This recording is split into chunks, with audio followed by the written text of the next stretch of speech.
This is the Tom Bigby Tales. I'm your host, Shannon Evans, and I write about a small town along the Tom Bigby River in northeast Mississippi called Columbus. Today is Talk of the Town Tuesday, in which I tattle on our local elected or government officials. Today's episode is called Why Doesn't the City Have an Ethics or Moral Code for Elected Officials? Exactly 1 week after Councilman Pierre Beard was busted in Alabama for a DUI, plus a list of other offenses, including possession of marijuana and paraphernalia, he is busted in his home by the Sheriff's Department in Lowndes County, Mississippi, on Waterworks Road for pot and meth, while serving a warrant on Beard's friend and roommate, Quavis Betts. Betts was recently indicted by a grand jury in Lowndes County for 2 counts of armed robbery outside, of course, the Waffle House, because we all know nothing good happens at the Waffle House after 10 o'clock at night. Just like in the Alabama arrest, Councilman Beard blames bigotry, unfair laws, and a laundry list of others for his arrest. Hopefully, Beard finds resolution to his legal issues and figures out how to be a better example to the youth of our community and his constituents. I honestly wish him well. He is just a symptom of what is wrong in our community and how our leadership fails to take proactive efforts to reduce or possibly prevent future behaviors like Beard's in our leadership. Let me explain.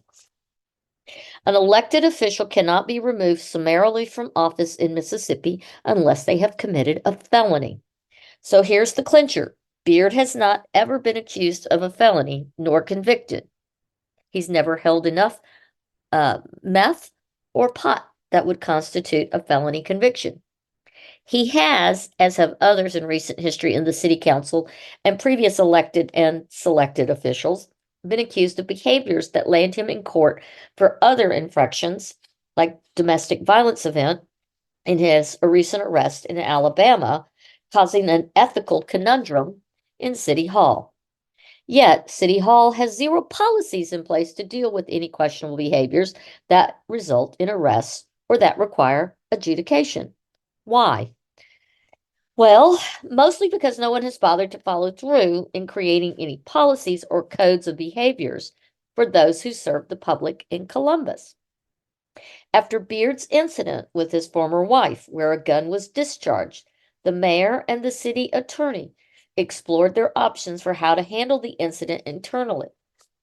They discovered that a felony must be committed before an elected official can be removed from office without a recall election.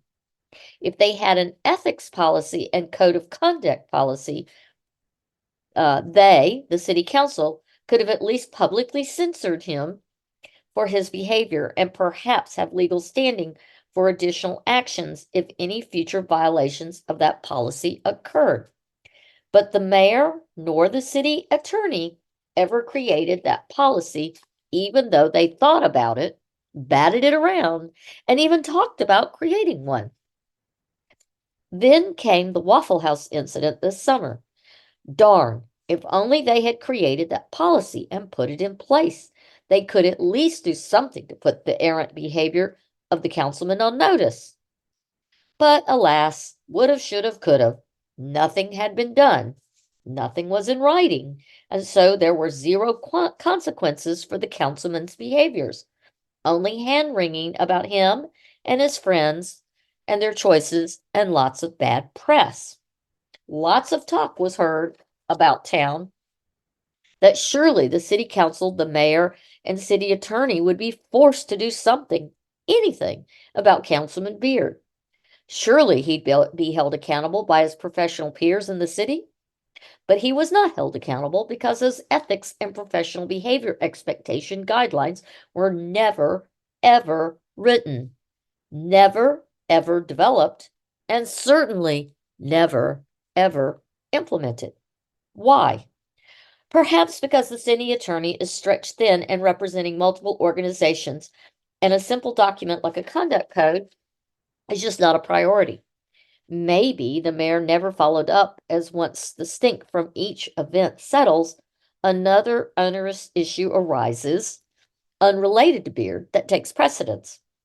Whatever the reason, we have now had a third event, the arrest in Alabama, followed by a fourth event exactly 1 week later.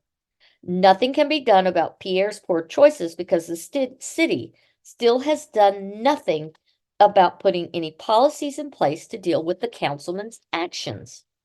Granted, one would expect an adult, especially one who is an elected official, to not be in legal trouble 4 times while in office.